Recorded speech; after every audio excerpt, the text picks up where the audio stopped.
Bonjour à tous et à toutes, bienvenue sur notre chaîne La Vérité pour notre temps pour la suite de notre étude que nous avions entamée déjà depuis un moment concernant Joël. Et là, aujourd'hui, nous établirons le lien entre la pluie de Joël de 23 et Matthieu 13 concernant la parabole du semeur, nous montrant en fait qu'il s'agit de la même chose, qu'il s'agit de l'instruction en fait que Dieu sème à travers son champ.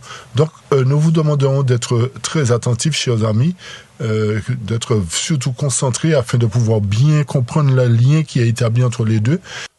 Et à travers cette étude, il y a des questions que nous devrions nous poser en fait, des questions personnelles et profondes pour savoir quel terrain suis-je devant la parole de Dieu. Suis-je un cœur fermé, un cœur superficiel, un cœur encombré par les soucis de la vie, ou suis-je cette bonne terre qui reçoit la parole et la garde et porte du fruit. Donc le but c'est de savoir vraiment où nous en sommes avec Dieu à travers cette étude. Donc je vous invite à suivre attentivement cette étude, à prendre le temps de réécouter, comme nous le disons souvent, car chaque détail peut parler à notre cœur. Donc, n'hésitez pas également à liker, à partager, à commenter, à vous abonner afin que d'autres personnes puissent aussi être bénies par cette étude.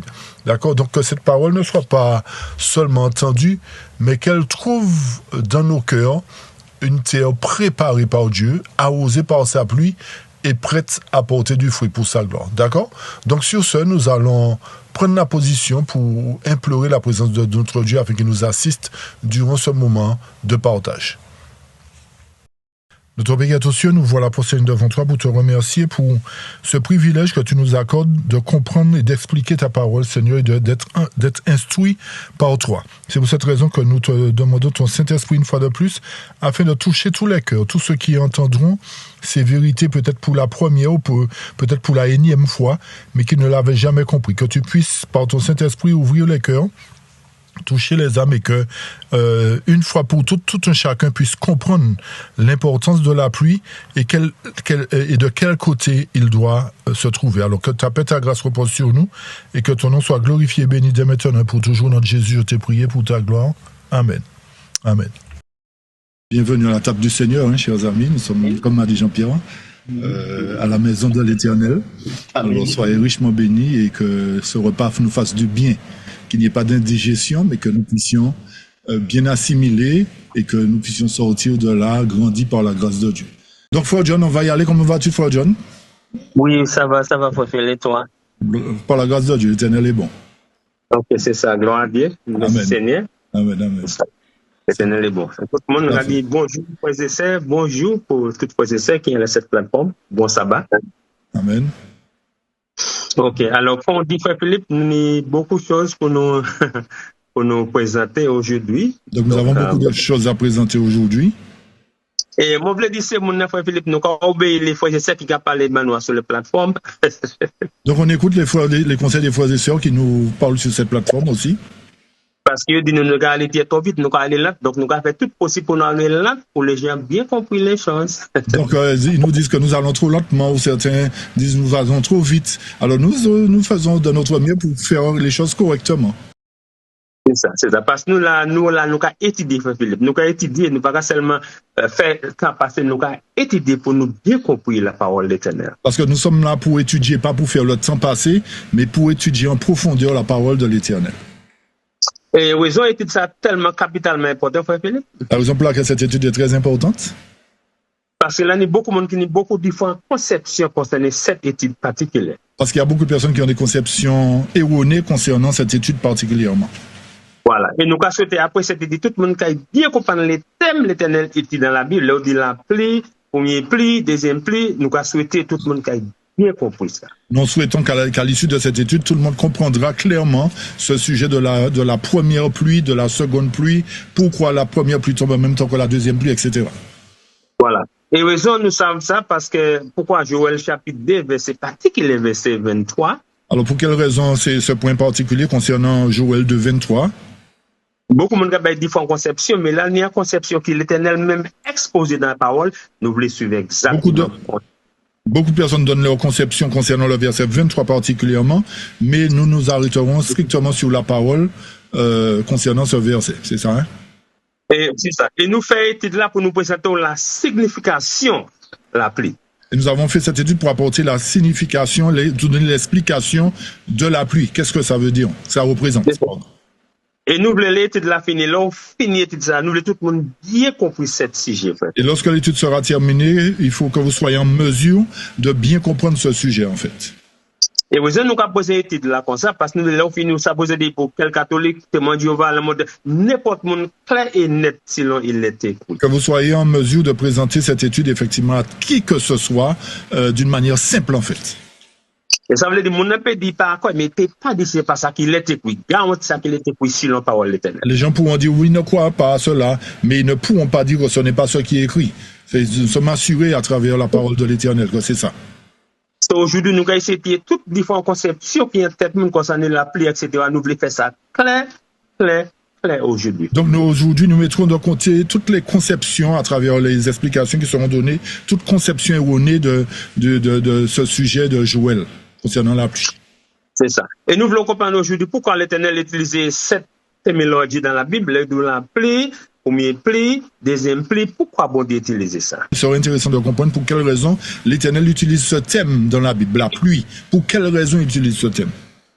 Et c'est pourquoi le bon Dieu mène Israël sur pied, il y a un système pour faire agriculture, pour planter, etc., qui était important pour eux. Et c'est pour cette raison qu'Israël, lorsque l'Éternel l'a mis en évidence, l'Éternel aussi leur a donné, permis de pratiquer l'agriculture pour pouvoir nous permettre de comprendre, de mieux comprendre ce système d'agriculture avec la pluie, etc.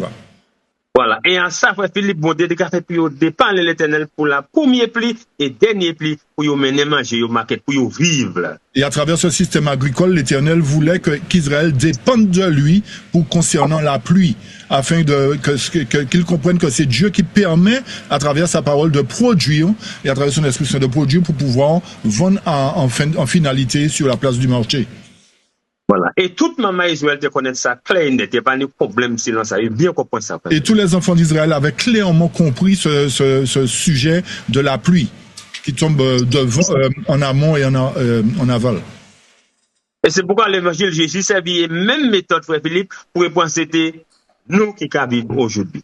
Et dans le Nouveau Testament, l'Éternel utilise aussi le même symbole pour nous parler aujourd'hui, pour nous faire mieux comprendre encore ce sujet nous concernant aujourd'hui. Ancien temps, la pluie a composé de la pluie physique pour faire des âmes physiques levées pour manger physiquement. Donc, dans les temps anciens, la pluie était effectivement une pluie physique qui permettait de produire une bonne agriculture, etc. Et vous savez, c'est ça, laisse à te porter fouille, vous porter premier fruit à l'Éternel, deuxième fruit à l'Éternel. Ça veut dire, en l'air produit, vous porter fruit, bon Dieu, pour remercier bon Dieu. Exact. Et lorsque la pluie faisait, les deux pluies faisaient leur travail convenablement, eh bien, Israël, reconnaissant à l'Éternel, apportait les premiers fruits de leur reconnaissance par rapport à ce que l'Éternel avait fait pour eux. L'Éternel les avait bénis. Voilà. Et nous mettons tout le monde bien comprendre.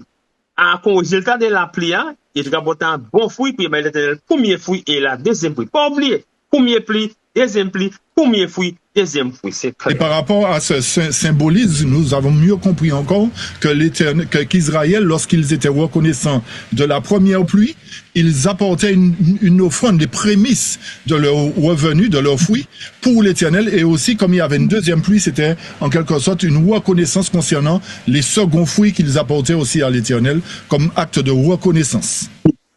Ce nouveau tout le monde bien suivre nous aujourd'hui, puis pas faire l'erreur, puis bien comprendre les choses.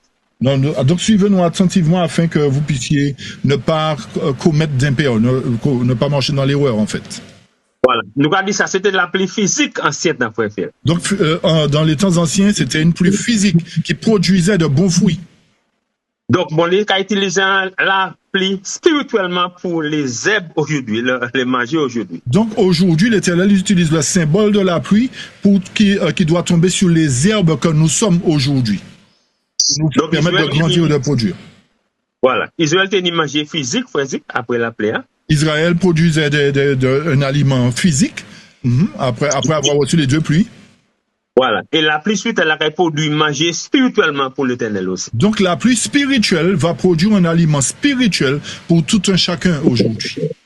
Donc nous, tout le monde bien comprendre, même quand Israël était planté en jardin, frère Philippe. Donc nous voulons que vous compreniez clairement que de même qu'Israël plantait physiquement dans leur jardin, dans leur parcelle de terre. C'est même l'Éternel vient planter spirituellement l'église en jardin. Donc, de même, l'Éternel, lorsqu'il est venu, il a planté aussi, il a semé dans son champ, dans son jardin. Nous voulons tout le monde bien comprendre ce thème aujourd'hui. Donc nous voudrions que vous compreniez clairement ce thème aujourd'hui, le thème, l'aspect spirituel.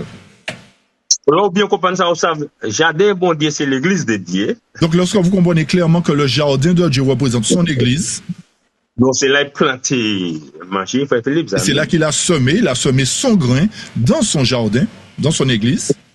Voilà, et c'est là qu'il a vu des premiers plis puis derniers plis, frère Philippe. Donc c'est dans l'église qu'il déversera sa première et sa seconde pluie. Et c'est l'église là, c'est ça qui peut porter manger, qui peut porter résultat, fruit par l'Éternel dans le jardin. Donc c'est à travers le peuple, à travers l'église, que les fruits seront produits en fait, pour être présentés à l'Éternel. Pas oublier, c'est mon indiqué ici, mais en jardin, il n'y a pas un jardin l'autre monde, ça y est même. Donc, rappelez-vous qu'Israël semait leurs graines, les graines qu'ils avaient dans leur propre jardin, pas les jardins des voisins, de leur propre champ, chers amis. L'Éternel sème graines dans maison et jardin, lui-même. Donc, l'Éternel fait de même. Il sème ses graines dans son propre jardin, dans son temple, dans son église. Nous voulons entrer en détail qui est extrêmement important aujourd'hui. Donc, nous voulons entrer dans d'autres détails qui sont très importants aujourd'hui. Parce que beaucoup de monde qui lit Matthieu 13, qui lit constamment, peut-être, il n'y a pas bien comprendre les significations. Parce que beaucoup de personnes lisent Matthieu 13, mais sans comprendre réellement la profondeur des significations, de la signification des paraboles. C'est pourquoi il n'y a pas bien comprendre Joël chapitre 2, parce qu'il y a maintenant un paradoxe. C'est pour cette raison qu'en contrepartie, ils ont du mal à comprendre Joël 2 à travers le paradoxe qui existe.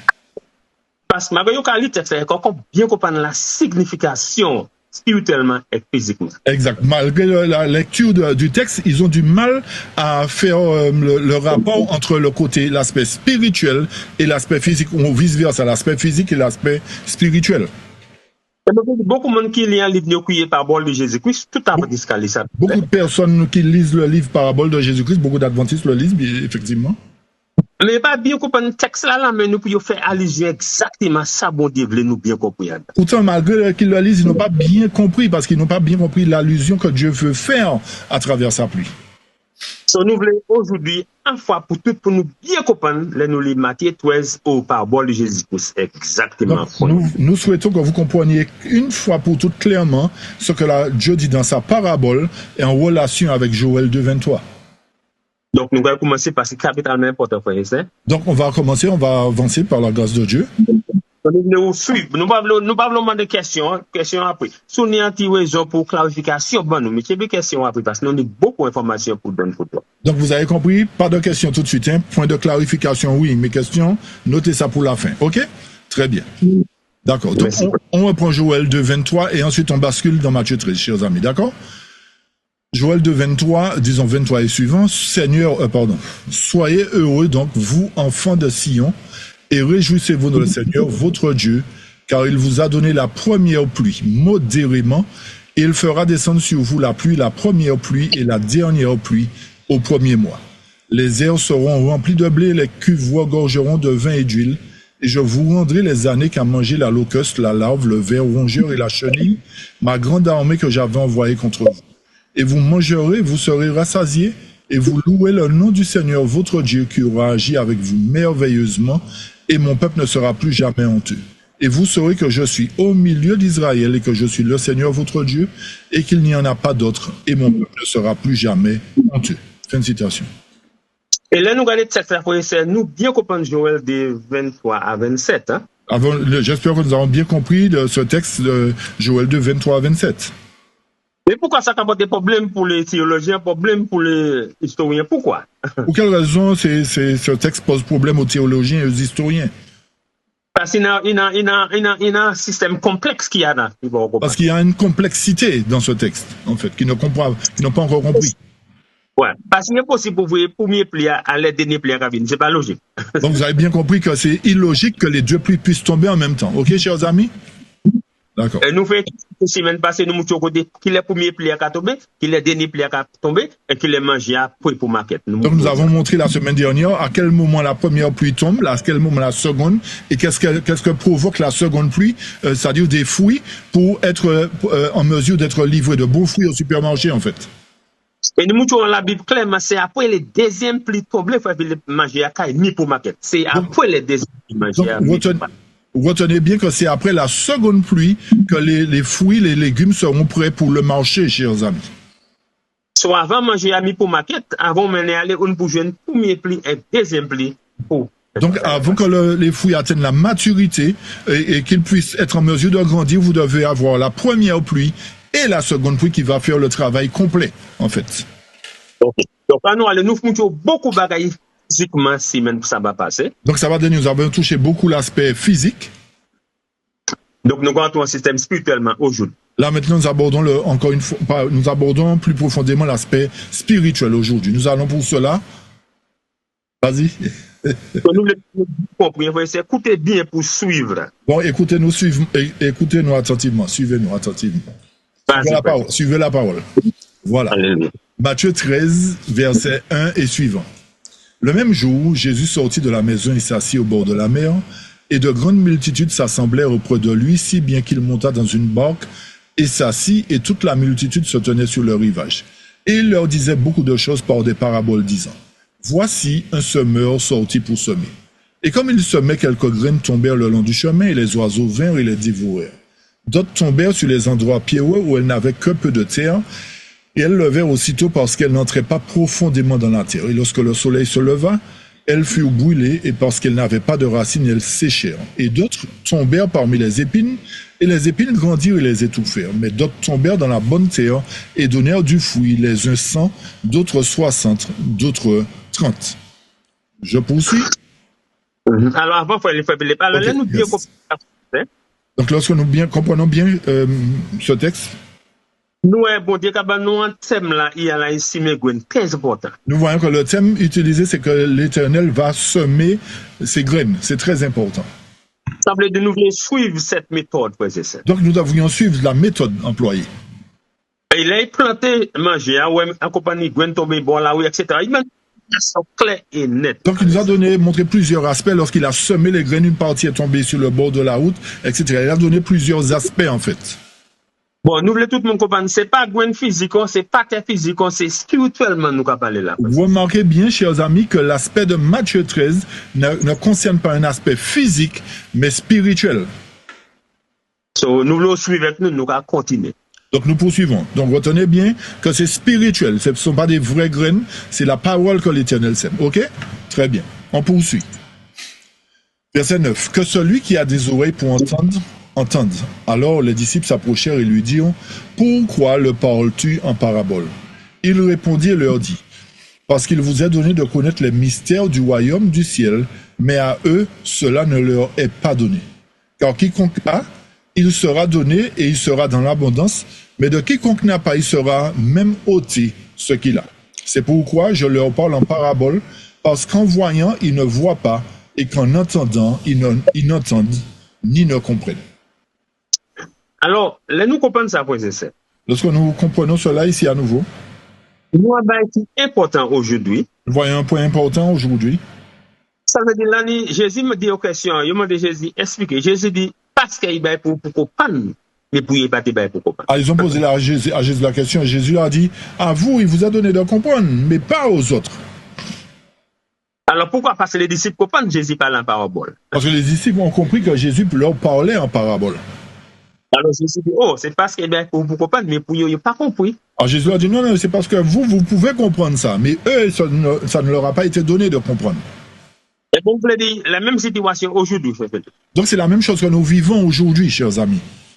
Beaucoup l'église, quand lit ça, mais pour qu'on y compréhension, l'église avant du 7e jour, bien compris aujourd'hui. Amen. Beaucoup d'églises lisent Matthieu 13, mais sans comprendre ce que l'église adventiste a compris elle-même à travers ce même texte.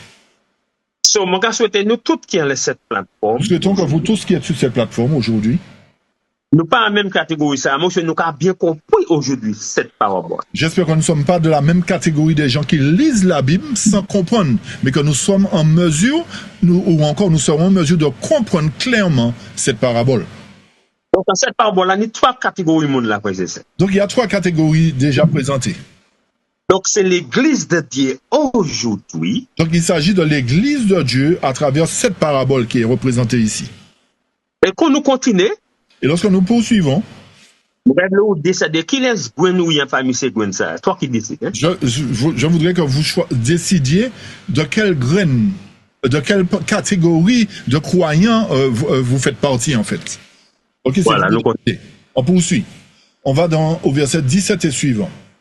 Car en vérité, je vous dis que beaucoup de prophètes et d'hommes droits ont désiré voir ces choses que vous voyez et ne les ont pas vues, et d'entendre les choses que vous entendez et ne les ont pas entendues. Vous donc écoutez la parabole du semeur.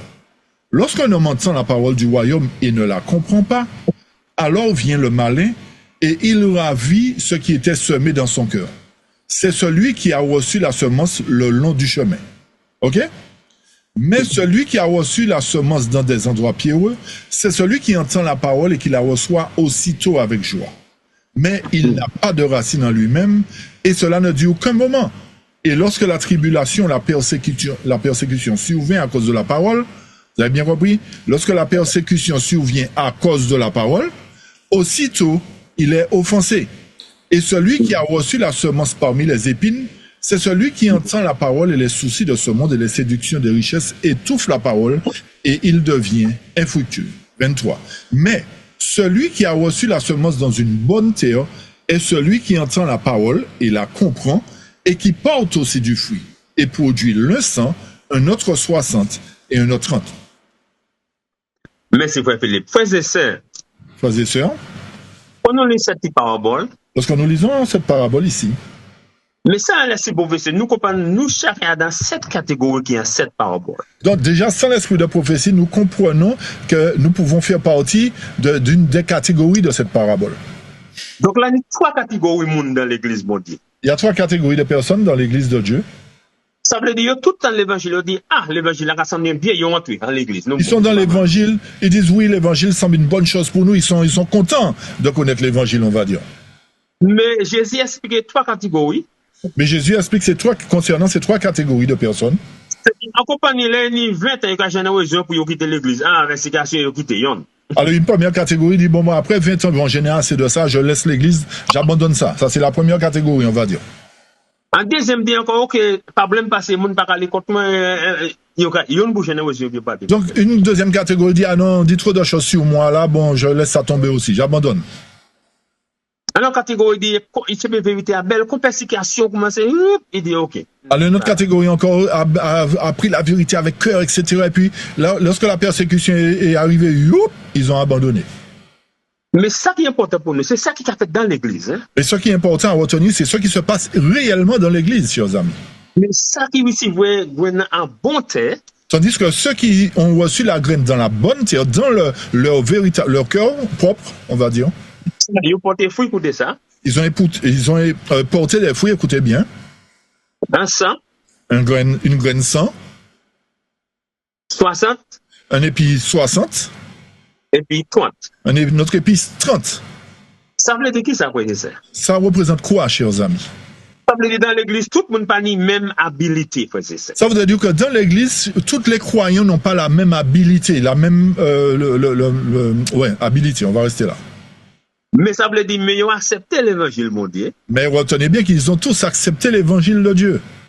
En compagnie porte fruits en 100, beaucoup. Une catégorie porte plus de fruits, 100, ils ont apporté 100 fruits. En compagnie porte 60, c'est bon. Une autre catégorie porte 60 fruits. En compagnie porte 30 fruits. Une autre catégorie, 30 fruits. Mais tout porte fruits, ça c'est important. Mais ce qui est important de retenir, c'est que tous ont porté du fruit, chers amis. Ça veut dire que ce n'est pas tout le monde qui a la même habilité. Ça veut dire que tout le monde n'a pas la même habilité, la même capacité, en fait. Ce n'est pas tout le monde qui passe, hein, tout le monde n'est pas pasteur, on est bien d'accord. Ce n'est pas tout le monde qui est ancien. Tout le monde n'est pas ancien, on est bien d'accord. Ce n'est pas tout le monde qui est Jack. Tout le monde n'est pas Jack, on est bien d'accord. Mais nous tous, c'est même de l'église. Mais pourtant, tous nous travaillons, nous œuvrons dans l'église. Ça veut dire pas jaloux sur mon gars fait plus passion parce que habilité, c'est normal. Donc ne soyez pas jaloux si quelqu'un produit plus que vous parce que c'est normal. L'Éternel lui a donné plus de capacité, on va dire. Mais pour ça porter fruit, passe tout porter fruit, tous les temps. Mais retenez bien que vous devriez être en mesure de porter du fruit parce que ceux qui en sont là ont porté du fruit. Et ça veut dire nous venons dans l'église pour nous porter fruits pour l'éternel, pas pour l'homme, pour Donc, l'éternel. retenez bien que nous venons dans l'église pour porter des fruits, non pour l'homme, mais pour l'éternel. Et mon côté me laisse bosser expliquer ça dans les vieux couilles signes de temps, frère Philippe. Et je me réjouis la manière dont l'esprit de prophétie explique cela à travers le livre Signes des temps.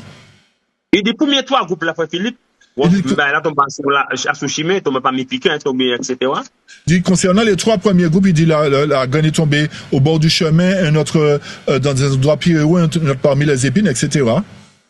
Il dit c'est mon avis dans l'église, frère. Il dit quand les gens sont dans l'église, yo belle, yo porter fruit, l'église belle, ça marche bien, frère Philippe. Ils portent des fruits, l'église est florissante, l'église est belle, ils portent des fruits, c'est bien. L'autre petit temps, il disparaît, pas voyons quoi, frère. Vous voyez, après un certain temps, vous voyez que tout a disparu, tout est mort.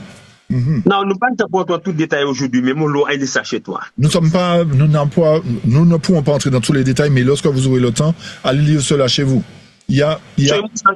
Ça c'est Gwen qui est tombé à sous côté chemin. Donc, concernant là, il y a déjà une semence qui est tombée, la graine qui est tombée sur le bord du chemin. Et l'autre fois, qui est tombé à sous, nous est tombé en parmi piquant. Alors, l'autre catégorie est tombée parmi les épines. C'est le monde qui prend l'évangile, il a marché bien, il a marché. Alors, ils sont contents, ils sont fiers, ils sont contents, ils marchent, ils sont fiers d'avoir connu l'évangile, donc ils avancent avec Christ. Mais le monde qui c'est pas dans l'évangile, il a belle, il a marché bien l'église. Mais tandis que les choses avançaient conformes, ils étaient contents et les choses avançaient bien d'une manière digne, conforme. Le monde peut faire l'argent, business, le monde ça bloqué chez eux. Et ne voit-il pas qu'il y a quelque chose qui s'est passé, ils faisaient du business aussi avec le monde et ça a pris le dessus en fait sur les choses de Dieu.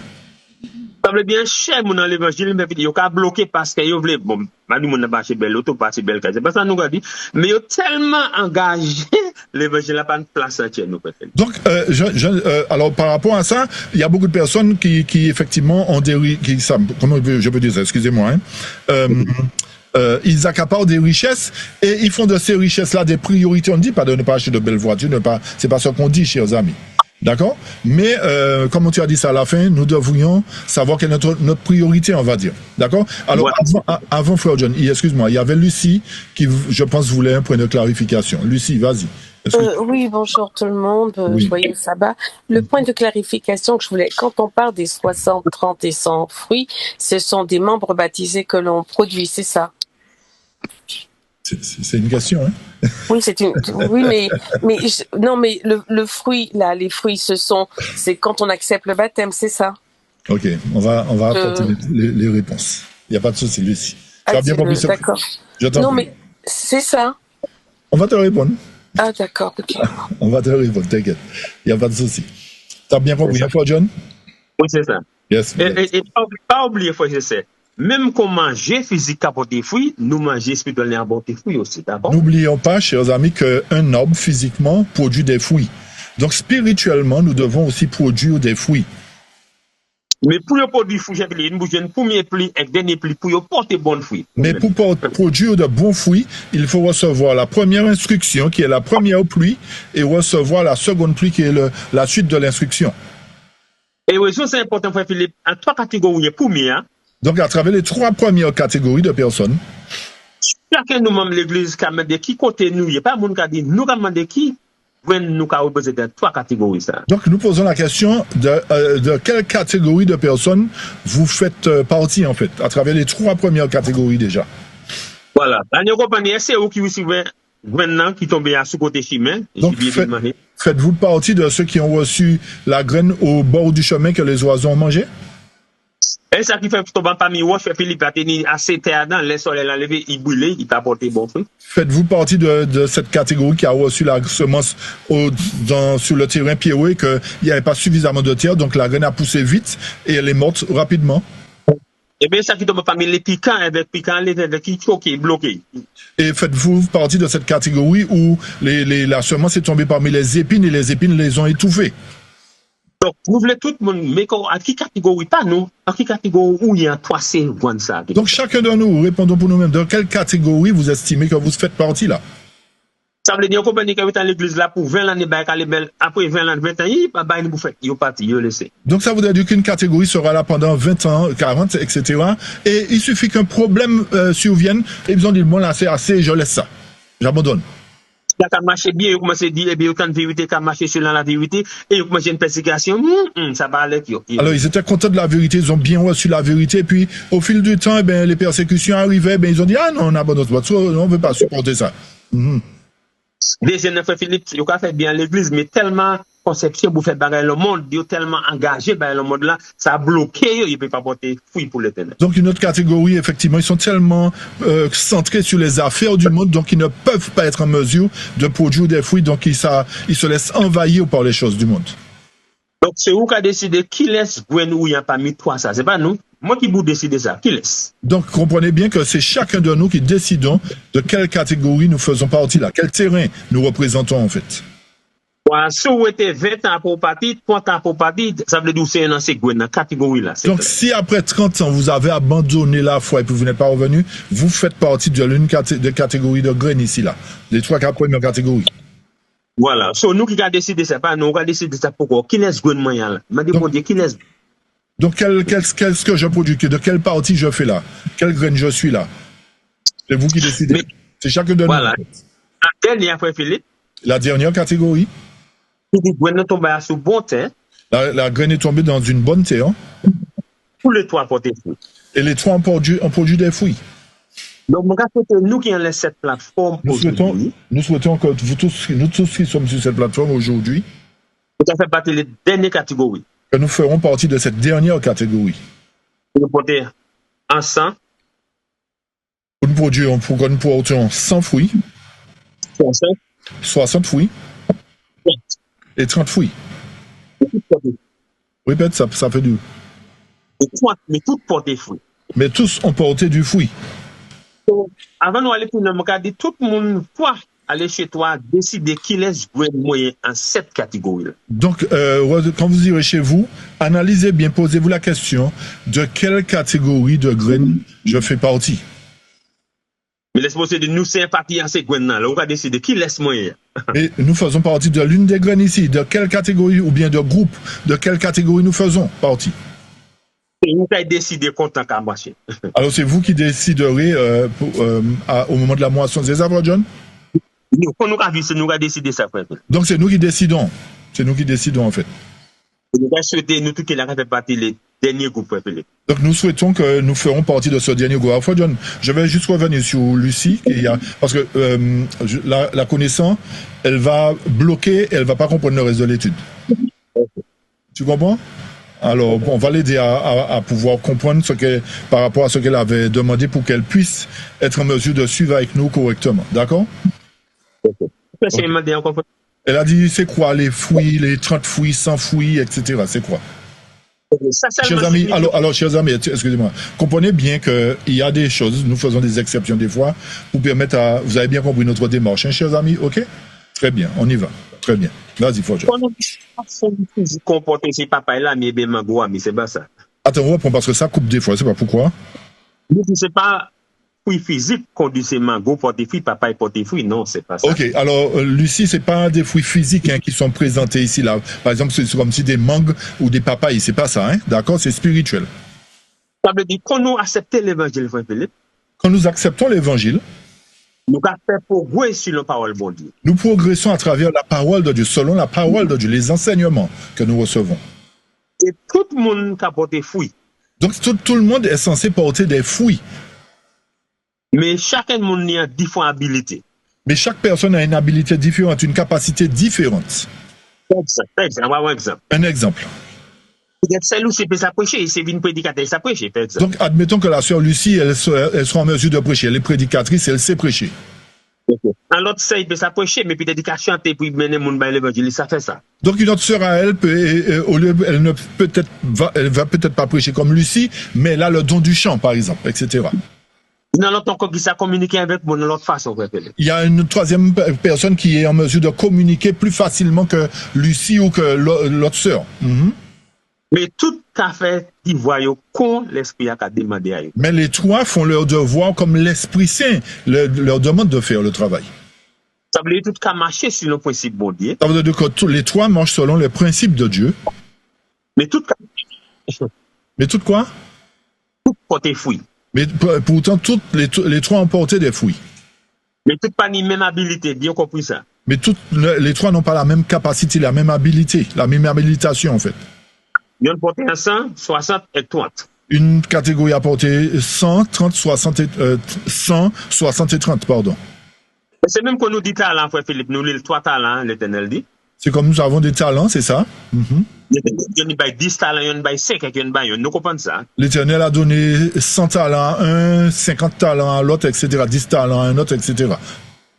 Nous connaissons ça, nous connaissons la Bible là. Nous avons compris cela lorsque nous lisons la Bible, d'accord? J'ai dit, il y a 10, il y a 5, il y a 1, nous connaissons ça. Exact, tout à fait. Donc il y a eu, disons, 3 personnes, un qui a reçu 10, l'autre a reçu 5 et l'autre a reçu un seul. C'est pas talent physique, c'est pas l'argent physique. Ce n'est pas un talent physique, c'est quelque chose de spirituel.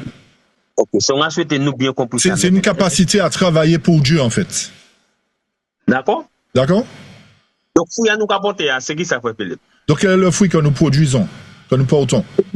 Pour nous refléter le caractère puissant dans la vie, nous. C'est le but, c'est le fruit que nous portons, c'est refléter le caractère de Christ dans nos vies. Donc, nous rentrons en détail, mais moi, on va entrer trop au fond là pour le moment. Donc, je vois qu'on va entrer dans des détails, mais je ne vais pas encore entrer trop en profondeur pour le moment. D'accord, ma soeur Lucie? Oui, merci. Oui. D'accord, je t'en prie. OK. Merci. OK, on avance. Ça va devenir plus clair pour toi, petit à petit. OK. Verset 24. Matthieu 13, toujours, verset 24 et suivant. Il leur proposa une autre parabole disant: le royaume du ciel est semblable à un homme qui avait semé une bonne semence dans son champ. Mais pendant que les hommes dormaient, son ennemi vint et sema de l'ivraie parmi le blé et s'en alla. Mais lorsque le brin sortit et qu'il produisit du fruit, alors l'ivraie parut aussi. Les serviteurs du maître de maison vinrent lui dire: Seigneur, n'as-tu pas semé une bonne semence dans ton champ? D'où vient donc qu'il y a de l'ivraie? Et il leur dit: un ennemi a fait cela. Et les serviteurs lui dirent: veux-tu que nous allions la rassembler? Et il dit: non, de peur qu'en cueillant l'ivraie, vous ne déraciniez le blé avec elle. Laissez-les pousser tous deux ensemble jusqu'à la moisson. Et au temps de la moisson, je dirai aux moissonneurs: rassemblez premièrement l'ivraie et liez-la en botte pour la brûler, mais rassemblez le blé dans mon grenier. Je poursuis ou bien? Pause, Philippe. Pause. Nous, pourquoi prendre encore un autre thème, frère, c'est ça? Donc nous voyons une autre parabole présentée ici. Le verset 24 encore, frère Philippe. Je relis le verset 24. Il leur proposa une autre parabole disant: le royaume du ciel est semblable à un homme qui avait semé une bonne semence dans son champ. So nous, frère, c'est encore de nous côté qui c'est un monsieur qui a ici, mais en champ, il pas en champ l'autre monde en son. Amen. Donc nous voyons une nouvelle fois que c'est un homme qui a semé du blé, une bonne semence dans son champ. Remarquez bien, une bonne semence dans son champ, pas le champ d'un autre. Voilà. Donc nous, c'est l'Éternel qui a parlé là. Donc il vient ici, mais en champ, il ne pas en champ l'autre monde dans le champ. Donc nous sommes convaincus que c'est l'Éternel qui est venu semer la bonne parole dans son champ, pas le champ d'un voisin, mais son champ, son église.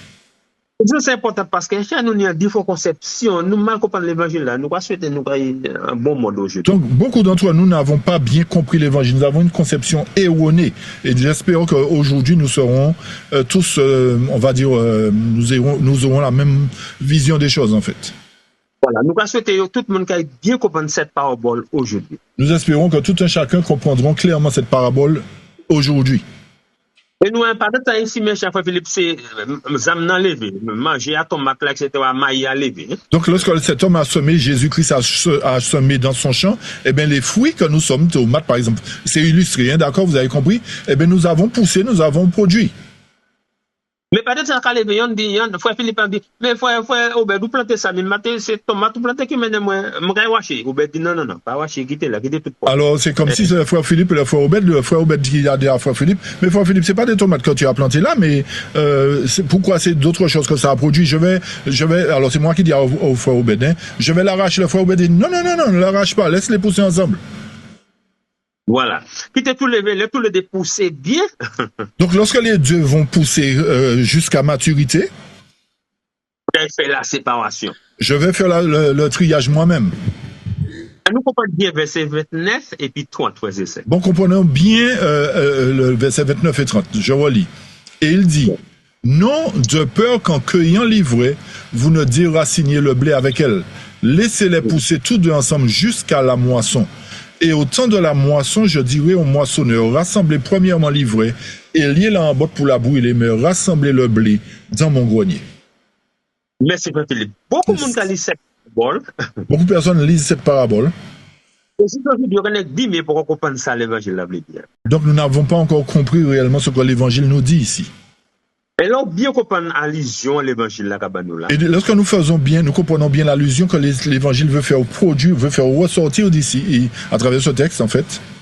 Ça veut dire bon Dieu qu'à nous physiquement l'on planté manger, spirituellement l'on planté manger. Donc l'Éternel est en train de nous montrer l'aspect physique lorsque nous plantons ce que ça produit, et spirituellement lorsqu'il plante en nous, qu'est-ce que cela doit produire, chers amis. Et même pour les manger physique là, porter, aussi manger spirituel là, porter aussi. Donc de même que le côté physique, lorsque nous plantons des graines, ça porte des fruits physiquement. Lorsque l'Éternel plante sa parole en nous, elle doit produire des fruits dignes de la repentance, on va dire. Voilà. Alors il dit, pourquoi toucher tout le temps, tout pas profiter 100%. Alors l'Éternel dit, laissez-les croître ensemble jusqu'à ce que les deux arrivent à maturité. Mais écoutez ça, il dit, mais les moissons, hein. Mais il dit, au moment de la moisson, à l'époque de la moisson, il va y faire séparation. C'est là que je ferai cette séparation. Regardez ça, il dit qu'il va les travailleurs. Quels sont les travailleurs, frère Philippe? Et il dit que j'enverrai mes travailleurs faire le travail. Qui sont ces travailleurs, chers amis? Séparation, ça, regardez ça qui fait d'abord. Remarquez bien ce qui se fera au moment de cette séparation. Il détruit les vieux fruits qui parlent les vieux herbes. Remarquez bien ce qu'il fait. Premièrement, les vieilles herbes sont détruites d'abord. Ok, chers amis? Lisez encore bien, frère Philippe, verset 30, s'il vous plaît. Alors, je relis verset 30. Laissez-les tous deux pousser ensemble jusqu'à la moisson. Et au temps de la moisson, je dis aux moissonneurs, écoutez bien, premièrement, rassemblez premièrement les vieilles herbes, les vieux fruits, l'ivraie, et liez-la en botte pour la brûler, mais rassemblez le blé dans mon grenier. Voilà. Ça veut dire ça, qui est important pour nous là. Donc ça nous montre un point capital, chers amis, un point important. Donc en moisson, ça allait mettre la vigne en jardin, il faut Philippe. Donc lorsque la moisson sera sur le point de se faire, que le maître viendra dans son champ pour cette séparation. Qui est l'église, les nourris, ouais. Dans le champ qui est son église, que nous voyons ici. Hein. Combien de fois il wache tout ça qui n'est pas bon d'abord, c'est ça nous. Ouais. Donc qu'est-ce qu'il fait? Lorsqu'il vient, chers amis, la première chose qu'il fait, il arrache d'abord ce qui est mauvais. Est-ce que tout le monde comprend ça, ouais, Philippe? Avez-vous bien compris ce que le texte nous dit ici, chers amis? Vous avez bien compris? Qui sont ceux qui n'ont pas compris, chers amis? Donc il dit, il arrache, ça veut dire qu'il va tuer ceux qui ne sont pas bons. Tu as tout compris. C'est brûler net. Détruire ça net. Ok. Ça veut dire venir tirer ça qui n'est pas bon d'abord, c'est ça qui. Donc ça veut dire qu'il ôte de son champ, de son église, ceux qui ne sont pas conformes, premièrement. D'accord, et puis ça qui est bon qui reste, frère Jésus. Et c'est ceux qui sont bons qui resteront dans son champ, c'est-à-dire dans son église. Est-ce que nous bien compris ça, frère Jésus? Est-ce que nous bien... Frère Philippe, avant nous même consulter l'esprit de prophétie, est-ce que nous bien compris le texte? Avant de consulter l'esprit de prophétie, est-ce que nous avons bien compris ce que la parole nous dit ici, chers amis? C'est clair pour tout le monde, frères et sœurs? Oui. Ok. Oui. Oui. Ok. Très bien. Ok, merci. Nous allons aller plus fort, Philippe, pour nous, ça semble déjà bien. Ok, on avance un peu. Versets 36 à 43, toujours Matthieu 13. Puis Jésus renvoya la multitude et entra dans la maison et ses disciples vinrent à lui en lui disant, « Explique-nous la parabole de l'ivraie du champ. » Il leur répondit et leur dit, « Celui qui sème la bonne semence est le Fils de l'homme. Le champ est le monde. La bonne semence, ce sont les enfants du royaume, mais l'ivraie, ce sont les enfants du malin. L'ennemi qui l'a semé est le diable, la moisson est la fin du monde, et les moissonneurs sont les anges. Comme donc l'ivraie est ramassée et brûlée dans le feu, il en sera ainsi à la fin du monde. Le Fils de l'homme enverra ses anges, et ils rassembleront de son royaume toutes les choses qui offensent et ceux qui commettent l'iniquité. Et ils les jetteront dans la fournaise de feu, là seront les pleurs et les grincements de dents. Alors les hommes droits resplendiront comme le soleil dans le royaume de leur Père, que celui qui a des oreilles pour entendre, entende. Merci. Frère Philippe, beaucoup de monde nous lit cette parabole. Beaucoup de personnes, lorsqu'ils lisent cette parabole, nous appliquons directement pour le monde. Le monde, c'est ça nous mettons. Nous appliquons cette partie-là pour le monde, chers amis. Nous nous excluons et nous pointons du doigt le monde. Disons que ça les concerne. Mais pas oublier, Jésus a expliqué la parabole là pour bien compris ça de dire. Donc Jésus expliquer la parabole pour que les apôtres puissent bien comprendre l'enseignement. Et il répond à partir du verset 36. Et il leur répond à partir du verset 37. Et de lui qui sème bon grain, c'est l'Éternel, Jésus. Il dit, celui qui sème la bonne semence, c'est moi, c'est le Fils de l'homme. Et puis il dit, change ce monde-là. Il dit, le champ, c'est le monde. C'est ça qui pose un autre problème pour les fois. Exact. Et c'est là que ça pose problème à beaucoup de personnes qui lisent la Bible, chers amis. Et puis il dit, les enfants, c'est les enfants d'un royaume. Et il dit que les enfants, ce sont les fils du royaume, les enfants du royaume. Mais ça qui est méchant, c'est les méchants. Ça qui pas sauvé, c'est les méchants. C'est les enfants, les méchants. Mais il dit que l'ivraie est représenté par les enfants des méchants, les fils du malin. Et moi, tout le monde qui a cette plateforme suivre aujourd'hui correctement. Alors, vous tous qui êtes là, suivez attentivement ce qui est dit. Verset 39 dit, c'est ça qui s'est mis, c'est l'ennemi, c'est ça? Le verset 39 nous dit que celui qui a semé l'ivraie, c'est l'ennemi, n'est-ce pas? Et puis, quand nous aussi, les moissons, c'est qui t'a? Il nous dit que la moisson représente quoi? C'est le temps de la fin. Le temps de la fin du monde. Et c'est mon qui fait travail là, de nous, c'est les anges, c'est ça? Et ceux qui font le travail, la séparation, ce sont les anges. Ok, regardez le verset 40 encore pour ça. Et regardez ce qu'on nous dit le verset 40. Alors il dit qu'il a passé tout ça qui n'est pas bon. Il dit comme il va ramasser ceux qui ne sont pas conformes. Encore, regardez le verset 44, dis ça encore. Je relis. Comme donc l'ivraie est ramassée et brûlée dans le feu, il en sera ainsi à la fin du monde. Il faut savoir que c'est aussi ces pommiers qui pas bon qui a point pour me détruire d'abord. Donc il dit que ce sont les repeat please. C'est pommiers qui a détruit, c'est les méchants. Ok, très bien. Très bien. Donc ce qu'ils ôtent en premier, c'est-à-dire ce que les anges ôtent en premier, ce sont les méchants qui sont brûlés d'abord. D'accord, chers amis? Et nous, cette séparation qu'on a fait, nous, en séparation, ça, c'est toujours les méchants qui ont tiré d'abord. Et on manquait bien que dans cette séparation qui se fait dans le champ de Dieu, autrement dit, dans son église, il ôte d'abord les méchants de son église, chers amis. Non, mais tout le monde bien comme pourquoi bon Dieu a répété ça, c'est toujours les méchants qui tirent d'abord. Je veux que vous compreniez bien pour quelle raison l'Éternel ôte d'abord les méchants dans son champ. Et verset 41, quand nous encore, il s'est dit encore, le verset 41 nous dit, le Fils de l'homme enverra ses anges et ils rassembleront de son royaume toutes les choses qui offensent et ceux qui commettent l'iniquité. Écoutez, où c'est ça qu'on dit, frère Phil? Alléluia, c'est bien ça. Mais à quoi dis ça encore. Pas de problème. Le Fils de l'homme enverra ses anges et ils rassembleront de son royaume toutes les choses qui offensent et ceux qui commettent l'iniquité. Qui est-ce qui voit un bon Dieu, Philippe? C'est le Jésus qui a venu. Qui mène ça au royaume? Amen. Donc, que représente le royaume de Dieu, chers amis? Si le royaume, c'est quand Jésus vient, selon Daniel 2, etc., donc, nous avons un problème avec ça, là. Est-ce que vous suivre ça, nous va dire? Est-ce que vous comprenez bien ce que nous sommes en train de dire, chers amis? Mais il dit qu'il y a un ange, frère Philippe, pour faire nettoyer là dans le royaume, shall gather out of his king, en royaume, il y a un ange, fait travailler là dans his royaume, maison. Donc, chers amis, remarquez bien que l'Éternel envoie ses anges dans son royaume pour faire la séparation, dans son église, chers amis. Donc, il pas un ange là en royaume, à l'autre monde, mais il voit dans, c'est ça, in his kingdom, en royaume lui-même. Chers amis, il n'envoie pas les anges dans le royaume de quelqu'un, il envoie les anges dans son propre champ, dans son propre royaume, dans sa propre église, chers amis. C'est eux qui font l'iniquité, frère Philippe, dit, donc c'est ceux qui ont commis l'iniquité dans l'église de Dieu, dans le royaume de Dieu, qui subiront premièrement la destruction. Ça nous comprend ça, qu'est-ce que nous avons compris réellement, chers amis, ici, là? La séparation faite dans la royaume d'un jardin, pas jardin l'autre. Exact. Ceci nous montre que la séparation se fait d'abord dans le champ de l'Éternel, c'est-à-dire dans son église, chers amis. Est-ce que tout le monde comprend ça? Est-ce que vous avez bien compris ce point, chers amis? Ok, on va aller dire plus long encore Isaïe. On va aller dans Isaïe. Et je vais te faire une petite parenthèse pour vous aider à bien comprendre encore, chers amis, avant de toucher Isaïe.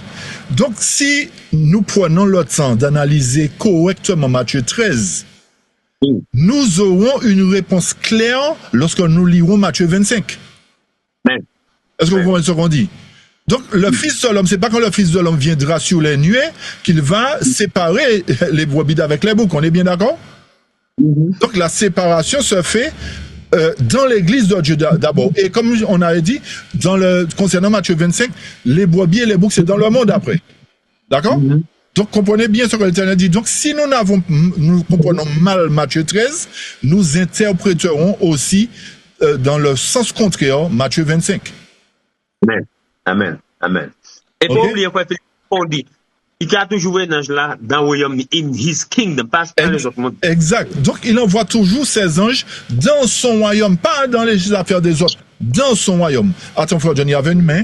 Oui, je une pour une clarification. Non, est-ce qu'on peut le lier à 1 Pierre 4, 17? Eh bien, attends, tu parles de la séparation de l'ivraie et du bon grain? Oui, puisque le jugement fait d'abord dans la maison de Dieu. Ah, d'accord. Ok. Oui, normalement, c'est ça, Frère John. C'est ça, mais pourquoi nous pas ça lise pour toi. Mais nous laissons mon comprendre texte là clairement, c'est ça. C'est ça, c'est ce qu'on veut te faire comprendre. D'accord? C'est ça. Très bien. Vas-y. Alors, on va dans Isaïe. Oui, vas-y, Frère John, excuse-moi. Nous laissons mon bien compris ça. La raison pour laquelle nous vous appuyons, nous voudrions que vous compreniez clairement ce point. Si on a posé cette étude là pour n'importe quelqu'un, n'importe qui que c'est l'église. Si vous devez présenter cette église, ce sujet pour n'importe qui dans le monde ou dans l'église. La Bible c'est clair et c'est net, sans conception. Faites comprendre aux gens que la Bible est claire et qu'on devons ôter notre conception.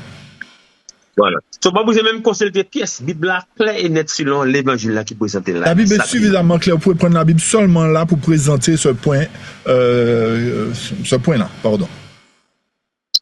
C'est clair parce que Philippe Kamoucho il a envoyé l'ange là pour n'y royaume.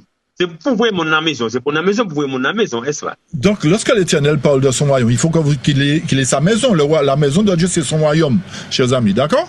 Donc, s'il a son royaume, c'est dans son royaume qu'il va venir faire la séparation, dans sa maison. C'est ça. Voilà. Nous voulons bien compris ça. Donc, nous voudrions que vous compreniez clairement, chers amis. Verset 41, encore fois, nous je relis verset 41. Le Fils de l'homme enverra ses anges et ils rassembleront de son royaume, c'est-à-dire dans son église, dans son champ, dans sa maison, toutes les choses qui offensent et ceux qui commettent l'iniquité. Voilà. Est-ce que nous bien compris? Est-ce que vous avez bien compris, frères et sœurs? C'est clair là? Tout à fait? C'est bon? C'est clair? C'est bon? Moi, le royaume de Dieu, c'est l'église de maintenant ou c'est l'église maintenant? Là, quand je vais à l'église, je vais dans le royaume de Dieu. Mais ça nous voulait dire c'est mon là qu'on a suivi, frère Philippe. Ce que nous voulons dire pour vous qui suivez. Matthieu chapitre 13. Lorsque vous lisez Matthieu 13. Vous avez plus même 10 fois cadeau. Royaume de Dieu, écoutez bien. Le royaume de Dieu, tout est bon en signification. Exactement. À chaque fois, quand vous relirez Matthieu 13, vous verrez qu'il est fait mention du royaume de Dieu, le royaume de Dieu, le royaume de Dieu, à présenter de différentes manières. Voilà, ça peut être seulement l'église de Dieu aujourd'hui. L'église de Dieu aujourd'hui. Donc ce royaume-là dans Matthieu 13 représente l'église de Dieu aujourd'hui dans laquelle l'ivraie et le bon grain croissent ensemble. Voilà, pour bien comprendre ça. C'est l'un qui a évolué. Regardez verset 41, 42, livre verset 41, 42, frère Philippe. 41, 42, puis il y a quelqu'un qui avait levé la main encore. Le Fils de l'homme enverra ses anges et ils rassembleront de son royaume toutes les choses qui offensent et ceux qui commettent l'iniquité. Et ils les jetteront dans la fournaise de feu. Là seront les pleurs et les grincements de dents. Voilà. Là, nous bien compris ça, Philippe, nous avons dit, ok, c'est dans la royaume qui a évidence pour faire les séparations. Pas dans le monde, mais dans la royaume. Donc, si vous avez compris cela clairement, chers amis, vous comprendrez que c'est dans son royaume, dans son église, dans son champ, dans son temple, que l'Éternel viendra faire cette séparation. C'est bon? Il y a Nazidi. Nazidi, vas-y. C'est pas pour attention, c'est pas les questions, hein, chers amis. Hein. Vas-y. Non, c'est pas une question, c'est juste une clarification. Justement, est-ce qu'on peut parler de la purification de l'Église à ce stade-là? C'est ça. C'est ça. Mais c'est pour cette raison qu'on a, en fait, quand Jocelyne a dit 1 Pierre 4, 17, on n'a pas, c'est ça, mais en fait, on veut aller étape par étape avec vous. Mais vous avez compris le processus, en fait. D'accord? On continue, Frère John, on espère avoir au moins répondu. J'espère que ça devient plus clair. Nous ne voulons ni conception tenir avant. Quand on parle de ça, il bien comprendre la Bible clair et net. Donc nous ne voulons plus avoir les mêmes conceptions que nous avions eues dans le passé. Lorsque nous lisons, nous voulons que les choses soient claires. C'est pour cette raison qu'avant de toucher tous les textes que vous avez dit là, ou les points, nous voulons faire clair à travers la parole, à travers Matthieu 13 particulièrement. D'accord? Ok. Raymond? Oui, j'ai bien compris, mais je voudrais avoir une petite clarification par rapport à ce que Frère John a dit. Il a dit le champ, c'est le monde. Et c'est ce champ-là qui pose problème aux théologiens, à beaucoup de gens. Est-ce qu'il peut expliciter plus sa pensée? Tout à fait. On va y arriver, justement. Ah bon, d'accord. Oui, on arrive. On n'est pas loin. Okay. Rassure-toi, on n'est pas loin. Très bien. Il n'y a pas de souci. Très bien. On y va, Frère John, on poursuit? Oui, vas-y. Ok, on va dans Isaïe maintenant, chers amis. Déjà, nous espérons que les explications, disons, les premières explications de Matthieu 13 ont été claires, chers amis. D'accord? Nous apporterons les autres explications à travers les réponses que nous donnerons tout à l'heure. D'accord? Donc, Isaïe 5, verset 1 à 7 nous dit quoi? Je chanterai maintenant à mon cher bien-aimé un cantique de mon bien-aimé concernant sa vigne.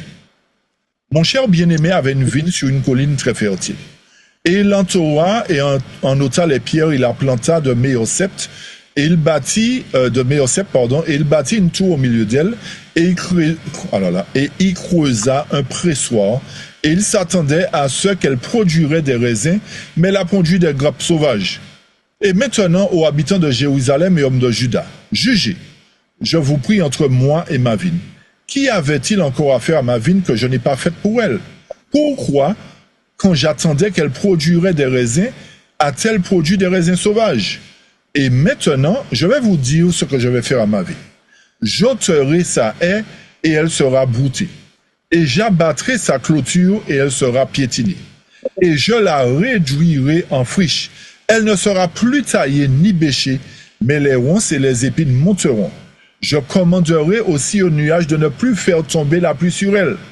C'est la vigne du Seigneur des armées, car la vigne du Seigneur des armées est la maison d'Israël, et les hommes de Juda sont sa plante agréable.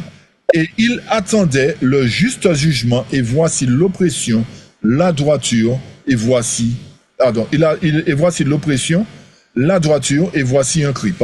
Excusez-moi.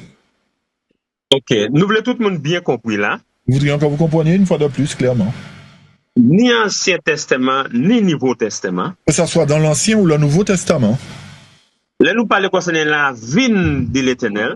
Lorsque nous parlons concernant la vigne du Seigneur, eh bien, royaume bon Dieu. Ou autrement dit, le royaume de Dieu. Eh bien, l'église de Dieu. Ou encore l'église de Dieu. Nous allons utiliser les mêmes thèmes. Il s'agit du même thème présenté ici. Vous avez bien compris, chers amis? Donc, il y a pour ça, jamais vigne bon Dieu planté manger là, c'est l'église, les maisons Israël. Donc, lorsque l'Éternel parle de sa vigne ici, où il a planté, il s'agit de la maison d'Israël, ou encore son église qu'il a instaurée. Donc, c'est un jardin vigne ancien temps. Donc, c'est dans son jardin d'antan. Même qu'aujourd'hui, jardin vigne aujourd'hui. Hein. Et de même que son jardin qu'il a planté, c'est-à-dire son église qu'il a instaurée à l'ère chrétienne. Il y a semer graine. C'est dans cette église qu'il a semé la graine, chers amis. Donc, lors du jardin, vigne bon de ces maisons Israël, c'est pour bien comprendre. Donc, lorsque vous parlez de la vigne du Seigneur ou la maison d'Israël, c'est pour bien comprendre, c'est pour en fait lier les deux. Et puis ces plantes-là, c'est moun, c'est Jidakagwa, vous comprenez ça? Et les plantes représentent les humains que nous sommes, qui faisons partie de la maison de Dieu. Ça veut dire que bon Dieu veut nous bien comprendre Ancien Testament, Nouveau Testament. Donc l'Éternel veut que nous comprenions clairement les principes établis dans l'Ancien Testament comme ceux établis dans le Nouveau Testament. Les 7 symboles, il les posséder pour l'Église aujourd'hui. Donc tous ces symboles qu'il présente à travers son Église aujourd'hui en fait. Et nous que tout le monde bien comprendre. Nous vous disons que vous comprenez clairement. Là, Jésus dit, il y a ici mes graines, frère Philippe. Lorsque Jésus dit qu'il a semé sa graine, la graine, il n'a pas ici mes graines dans n'importe jardin, n'importe monde. Il n'a pas fait ça. Il n'a pas semé la graine n'importe où. Il n'est pas ordi, il n'est pas. Vous avez compris, d'accord? Il a semé dans son champ, dans son église. Et là, c'est bon qui peut comprendre ça. Beaucoup n'ont toujours pas compris ce que l'Éternel a fait. Mais il y a ici un jardin, un jardin, il y a un propriétaire, il a planté. Il a semé dans sa propriété, quelque chose qu'il a choisi en fait. Donc, si mes graines dans le jardin, venez, frère Philippe. Donc, s'il sème la graine dans son jardin, qui lui est propre. Donc, c'est un jardin pour ses fruits à lever. Donc, c'est dans son jardin que les fruits doivent progresser, doivent croître. Et c'est un jardin qui nous dit différentes catégories de fruits à lever. Et c'est dans son jardin ou encore dans son église que les deux catégories doivent se lever. Donc, c'est un jardin qui a venu faire moisson, frère. Donc, logiquement, c'est dans son champ, dans son église, qu'il fera la moisson. Parce que là, il plantait manger, il plantait bailler, frère Philippe. Parce que c'est dans son église qu'il a planté les graines, chers amis. Donc, il doit venir un jardin, venir pour faire les séparations. Donc, lorsqu'il viendra, pas sur la nuée des cieux, mais dans son champ, eh bien, c'est là qu'il fera la séparation. Est-ce que tout le monde comprend ça, Van Wall? Est-ce que vous avez compris, chers amis? Oui. Avant de laisser professeur, moi, regardez la Bible claire et nette. Avant d'aller dans l'esprit de prophétie, nous prenons le temps d'approfondir la Bible, afin que ça soit clair d'abord dans la Bible. Est-ce que nous comprenons? Est-ce que vous avez compris? C'est très clair. Très bien. Oui, c'est clair. OK. Mais maintenant, nous allons concilier. Oui, vas-y. Quand vous dites que Jésus va venir faire la moisson dans son champ ou le monde ou dans son église et qu'il fera la moisson, en fait, ce sont les moissonneurs qui sont les anges. Mais c'est pas Jésus directement qui va venir au sein de l'église, puisque c'est son plan spirituel. Alors, les anges viennent, mais Jésus chapeaute la chose. Okay. Oui. Mais, d'accord. OK. Voilà ce que je veux dire. OK, très bien. Il y a quelqu'un qui nous a demandé de reprendre, Frère John. OK. Nous dit qu'on c'est un jardin, il a les planter manger. Donc, vu que Christ est le semeur et qu'il a semé dans son champ, c'est-à-dire dans son église, autrement dit, à travers le peuple qu'il a choisi. Donc, c'est à l'église là pour profiter. Donc, c'est à travers l'église, le champ, que les âmes que nous sommes, nous devons profiter. Grandir. Et c'est là qu'il fait moisson, frère Philippe. Donc, puisque l'église est son champ ou encore son royaume, d'accord? Donc, c'est dans son église ou encore dans son champ ou encore dans son royaume qu'il doit venir faire une séparation, chers amis.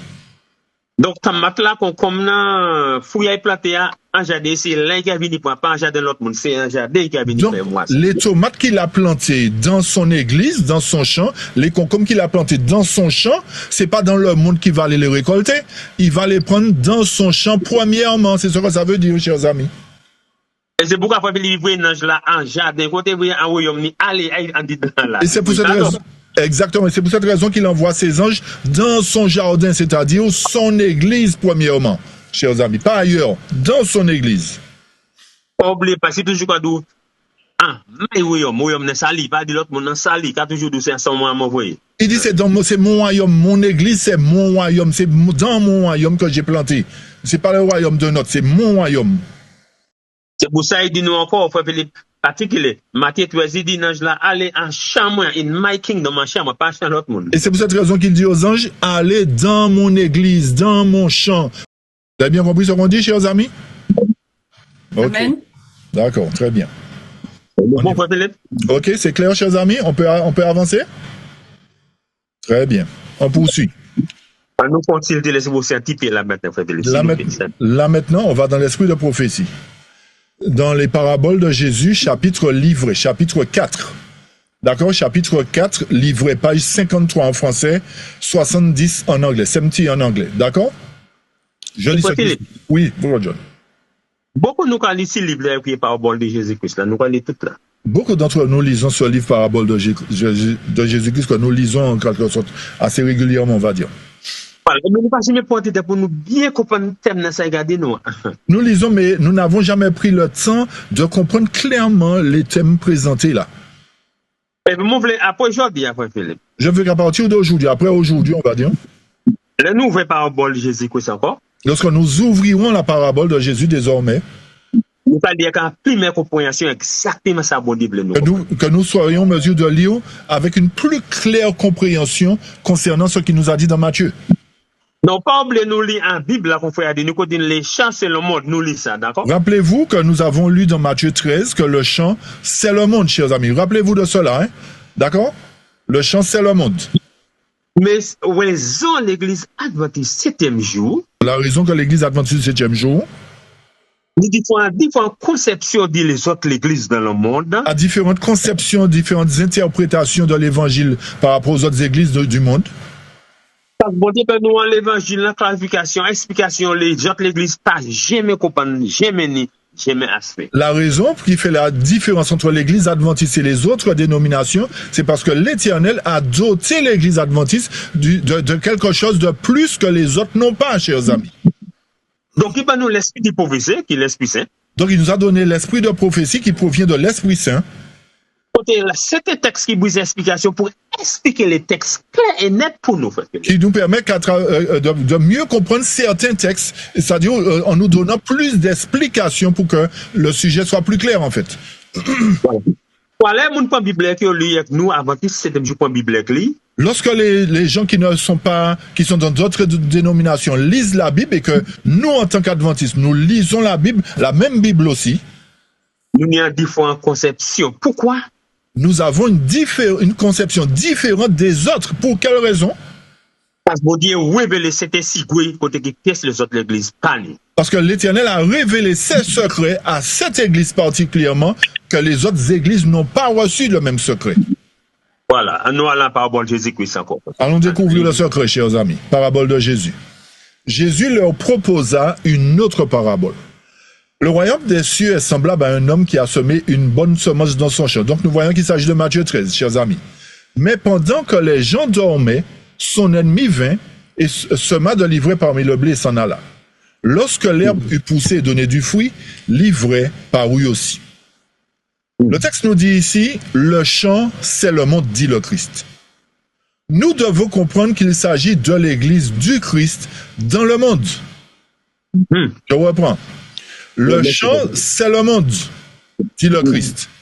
Nous devons comprendre qu'il s'agit de l'église du Christ dans le monde. Cette parabole est une description de ce qui touche à quoi? Au royaume de Dieu, de son œuvre pour le salut des hommes. Or, cette œuvre est accomplie par qui? Par l'Église. Il est vrai que le Saint-Esprit est venu dans le monde entier et qu'il opère partout dans les cœurs. Mais c'est dans l'Église que nous grandissons et mûrissons pour les greniers célestes. Ok. Philippe. Yes. Je vais ouvrir lycée encore. Il y a un peu de nous, mais pour les gens. Très bien, on va lire ça calmement, frères et sœurs. Le champ, c'est le monde, dit le Christ. Nous devons comprendre qu'il s'agit de l'Église du Christ dans le monde.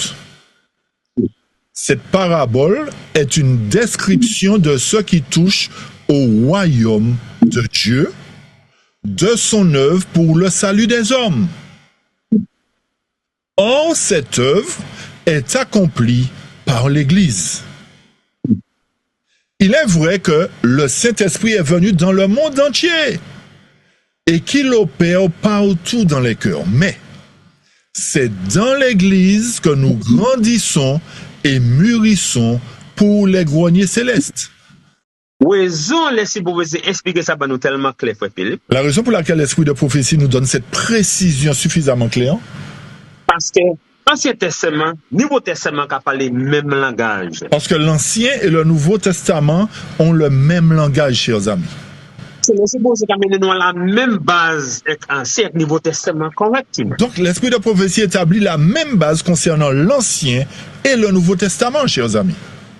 Voilà, Christ dit thème dans ce monde-là. Lorsque Christ dit que le champ c'est le monde, et là, Christ vient, il parlait, Philippe, il parlait aux États-Unis, il parlait aux Éthiopiens, il parlait en France, il était descendu à Jérusalem. donc lorsque Christ est venu, chers amis, dans l'Ancien Testament, il n'a pas été en Éthiopie, il n'a pas été aux États-Unis, il est venu à Jérusalem. Donc, il mène la vérité descendre dans l'église. Donc il a apporté la vérité dans l'église juive qui était établie. Et c'est pas l'église qui peut mener la vérité dans les autres mondes. Donc il avait choisi l'église pour que l'église soit en mesure d'apporter la vérité dans le monde, n'est-ce pas? Donc, champ, c'est l'église, les frères Philippe. Donc son champ, c'est son église, chers amis, ceux qui sont dépositaires de sa parole. Donc, c'est là il vient ici, mais c'est là qu'il y a pour porter. Donc c'est là où il a semé la parole au départ, dans l'Ancien comme dans le Nouveau Testament, c'est là que les fruits doivent grandir premièrement. Donc, là, il a venu faire moisson, c'est un jardin qui a venu faire moisson. Donc lorsqu'il viendra faire sa moisson, c'est dans son église qu'il fera premièrement la moisson. Donc, si mon été mal compris, donc si vous aviez mal compris au départ, donc l'Esprit Saint explique ben nous dans l'Esprit prophétie clair et net, ça bon Dieu veut nous bien comprendre. Donc l'Esprit Saint se révèle à nous à travers l'Esprit de prophétie pour rétablir en quelque sorte ce que nous avons mal compris dans le passé, dans la parole. Voilà, évangéliste, Dieu va prendre côté ce texte là, nous avons le même texte là. Donc lorsque les évangéliques, nos frères bien-aimés évangéliques et pentecôtistes, peu importe, lisent le même texte, nous lisons quand même le même texte, bien entendu. On est bien d'accord? Il y a mes copains qui vont bien compris les choses. Donc nous avons une meilleure compréhension concernant ce que Dieu veut nous enseigner. Parce que l'évangile de Jésus vient semer dans le jardin, frère Philippe. Parce que si l'évangile dit que l'Éternel est venu semer la graine dans son champ, chers amis. Le jardin vient c'est l'église. Sa vigne, c'est son église. Nous l'avons lu tout à l'heure. C'est son église. Donc, là, Christ parle parabole là, c'est pas tout le monde qui comprend parabole là. C'est pour cette raison que lorsque Christ parle en parabole, tout le monde ne peut pas comprendre la parabole, l'explication de la parabole. Donc, pour les disciples, bien comprendre, pour instruire, mais pour bien comprendre l'Éternel. Donc, pour que les disciples soient en mesure de comprendre, l'Éternel devait poursuivre l'enseignement pour leur donner les explications, en fait. L'église adventiste, pas, écoutez-moi, l'église adventiste, pas maison, pas banc, pas tola, pas kawa. L'église adventiste, c'est moun comprendre cette parole. Alors, on va répondre un petit peu à Chantal. L'église adventiste, ce n'est pas les bancs, ce n'est pas les murs, ce n'est pas les carreaux, ce sont des personnes vivantes. Donc, l'Éternel instruit au frère Philippe. Donc, l'Éternel instruit non pas les carreaux ou les bancs, mais il instruit les âmes vivantes. Voilà. Donc, l'église l'a composé, pas maison, pas bâtiment, il a composé qui ça? Moun qui a profité. C'est pas banc, c'est pas donc, l'église de Dieu n'est pas un bâtiment, c'est là où 2 ou 3 se réunissent qui est l'église de Dieu, là où la vérité est semée et là où on grandit pour les greniers célestes. C'est ça l'église de Dieu. Donc, fouille à capoter, c'est pas banc à capoter fouille, c'est pas tol là, c'est pas brique à capoter fouille, c'est le monde qui nous porte fouille. Donc, ce n'est ni les bancs, ni les tôles qui sont sur le toit, ni les carreaux, peu importe qui portent des fruits, mais ce sont les membres qui portent des fruits, chers amis. Donc, les Jésus viennent dans l'église, les frères Philippe. Donc, lorsque l'Éternel vient dans son église, pour faire la séparation, pour provoquer la séparation, pour tirer les vieux grains parmi les bons grains, pour ôter les vieilles graines des bons grains, c'est pas ces vieux bancs qui a tiré ces tôles là. Il va pas enlever les bancs, ni les tôles, chers amis, ni les briques, par exemple. Ça veut dire qui pas correct. Mais il va enlever les âmes vivantes qui ne sont pas conformes à lui. Ça veut dire pas vous en battre mon père là quand il est séparation faite. C'est la guerre. Donc vous ne serez pas obligé d'être dans le bâtiment lorsque l'Éternel fera la séparation. Vous pourrez être chez vous et la séparation se fera quand même. Parce que vous composez l'église de Dieu. Parce que vous composez les membres de l'église de Dieu, chers amis. Chacun de c'est un bout à composer l'église. Chacun de c'est l'église, un pierre l'église. Parce que chacun de nous sommes des pierres vivantes qui prenons place dans l'édifice que Dieu est en train de monter. Voilà. Donc, l'Éternel qui a fait séparation dans parmi pierres de l'église là. Donc l'Éternel fait la séparation à travers les pierres spirituelles, chers amis, qui composent son église vivante. Ok. Voilà les explications, les sigouets bon Dieu révélés pour l'église adventiste 7e jour. Voilà le secret, l'explication que Dieu a révélée à son église adventiste 7e jour. On dit, l'ami sigouet à l'église adventiste bien compris, les autres ne pas comprendre. Là où le secret se trouve dans l'église adventiste, c'est forcément les autres ne l'ont pas compris parce qu'ils n'ont pas le secret. Parabole, c'est une description, frère Philippe, qui explique là-bas, non? Donc la parabole, c'est une description du royaume de Dieu qui nous explique. Voilà. Et il a fait nous ça pour nous bien comprendre. Il nous dit pourquoi nous puissions bien comprendre ce qui concerne le royaume. Voilà. La vie, bon Dieu, mettez pour l'homme pour présenter l'évangile dans le monde. L'Éternel a donné sa vie dans l'homme pour en retour nous puissions présenter son évangile dans le monde. Écoutez, tout ça, c'est pas l'église, ça qu'a fait, pas n'importe manière, pas l'église, il faut que c'est. Et il dit que l'évangile sera, les fruits que nous porterons viendront de l'église, ou encore ce que nous répercuterons viendra de l'église. C'est pas son église qui fera le travail. Donc c'est l'église là qui vous fait envers là dans le monde. Donc l'église doit être en mesure d'accomplir la mission d'aller dans le monde. Donc l'Esprit Saint vient dans le monde, mais c'est dans l'église, pas n'importe où, c'est tout partout, tout bien. Non, c'est pas comme ça. L'Esprit Saint, effectivement, est venu dans le monde, mais il ne travaille pas n'importe où, il travaille dans le champ de l'Éternel, dans l'église de Dieu. Voilà. Et il dit nous vraiment l'Esprit Saint est venu.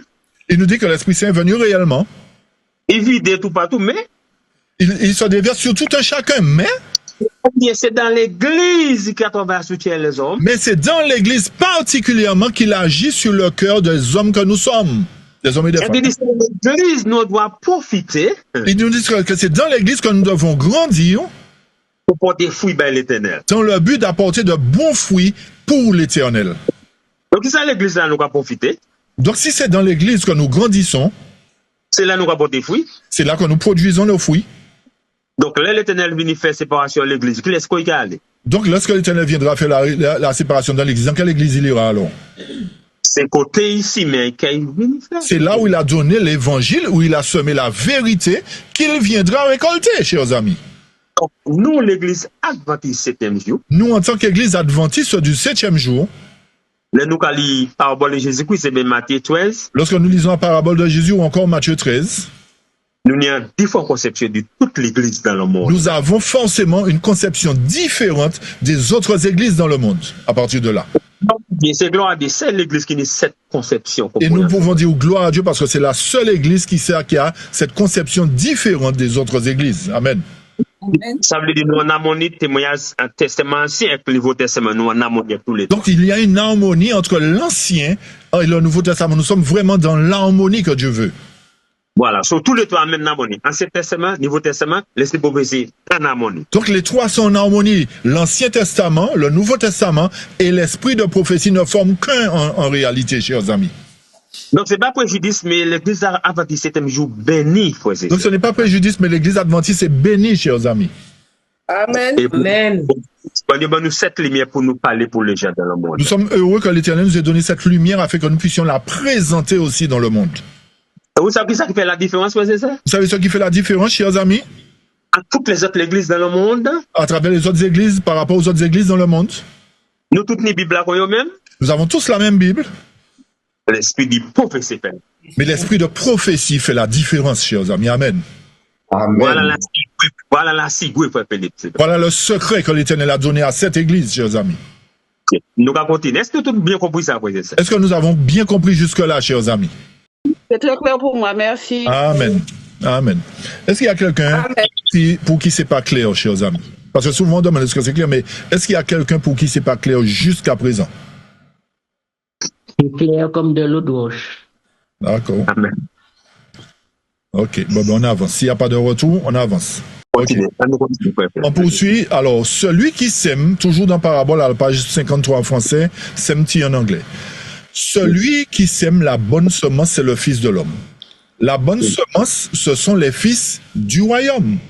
L'ivraie, ce sont les fils du malin. La bonne semence représente ceux qui sont nés de la parole de Dieu, de la vérité. Je reprends, chers amis. La bonne semence représente ceux qui sont nés de la parole de Dieu, de la vérité. L'ivraie représente une catégorie de personnes qui sont le fruit de l'incarnation de l'erreur ou de faux principes. Je reprends.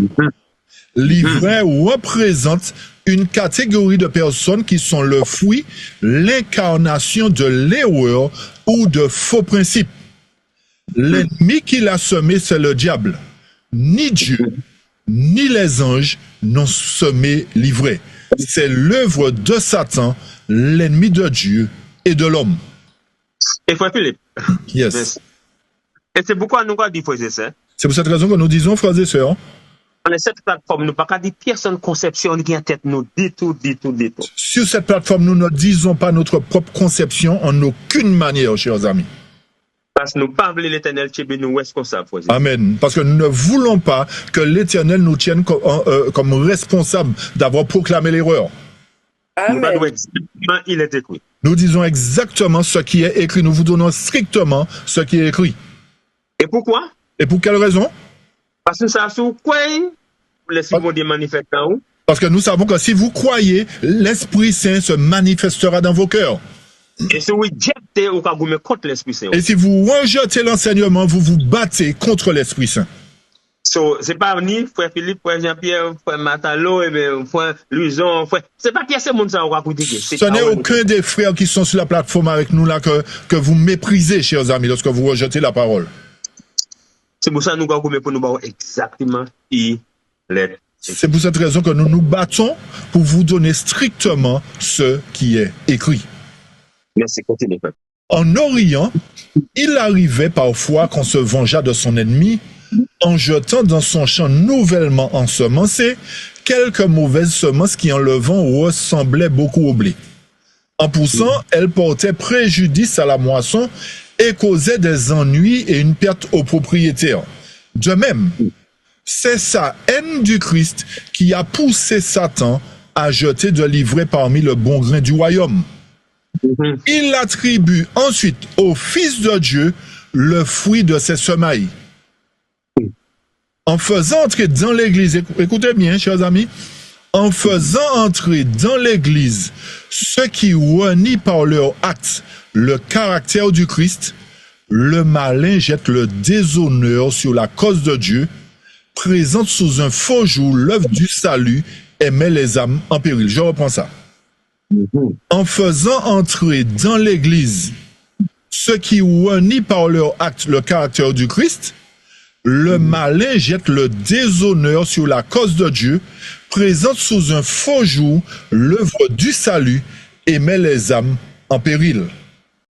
Les serviteurs du Christ éprouvent de la tristesse en voyant dans l'Église un mélange de vrais et de faux croyants. Ils voudraient pouvoir la purifier. Imitant les serviteurs de la parabole, ils sont prêts à arracher l'ivraie. Mais le Seigneur leur dit non, de peur qu'en arrachant l'ivraie, vous ne déraciniez en même temps le blé. Laissez croître ensemble l'un et l'autre jusqu'à la moisson. Je poursuis? Oui. Le Seigneur, là on est à la page entre 55 et 56 en français, 71 en anglais. D'accord? Le Seigneur nous a enseigné clairement que ceux qui s'obstinent dans un péché manifeste doivent être retranchés de l'Église. Mais il ne nous a pas chargés de juger les caractères et les mobiles des autres. Il connaît trop bien notre nature pour nous confier une pareille mission. Si nous tentions d'enlever de l'Église tout ce que nous supposons ne pas être d'authentiques chrétiens, nous commettrions sûrement des erreurs. En effet, nous considérons souvent comme désespérés le cas de certaines âmes que le Seigneur attire à lui. Si nous les traitions selon nos vues imparfaites, nous risquerions de leur enlever la dernière lueur d'espérance. Vous avez bien compris ce que le texte dit, hein, chers amis? Parmi ceux qui se croient chrétiens,